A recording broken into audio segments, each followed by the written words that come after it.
అందరికీ నమస్కారం అండి. నిన్న కృష్ణారెడ్డి గారు పుట్టినరోజు సందర్భంగా ఈవెంట్లో అనుకోకుండా ఆయనకి మాట తుల్లింది అది సరదాగా అని. బట్ ఏంటంటే దీన్ని తీసుకొని మీడియా మిత్రులు దీన్ని కొద్దిగా వైరల్ చేస్తున్నారు. ప్లీజ్, ఆయన మంచి ఆర్టిస్టు, ఆయన పుట్టక దుఃఖంలో ఉన్నాడు. మనందరికీ తెలుసు, ఇటీవల మంచి కాలంలో తన కూతురు పోయింది, అమ్మలాంటి బిడ్డ. సో అందుకోసం ఆయన కావాలని చెప్పింది కాదు. దీన్ని మళ్ళీ ఎవరు కూడా దీన్ని రప్చర్ చేయకండి ప్లీజ్. ఆయన పెద్ద ఆయన. నమస్కారం, అందరికీ నమస్కారం అండి. నిన్న కృష్ణారెడ్డి గారు పుట్టినరోజు సందర్భంగా ఈవెంట్లో అనుకోకుండా ఆయనకి మాట తుల్లింది అది సరదాగా అని.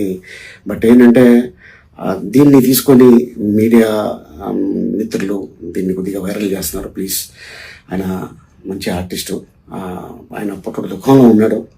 మనందరికీ తెలుసు, ఇటీవల మంచి కాలంలో తన కూతురు పోయింది, అమ్మలాంటి బిడ్డ. సో అందుకోసం ఆయన కావాలని చెప్పింది కాదు. దీన్ని మళ్ళీ ఎవరు కూడా దీన్ని రప్చర్ చేయకండి ప్లీజ్. ఆయన పెద్ద ఆయన. నమస్కారం.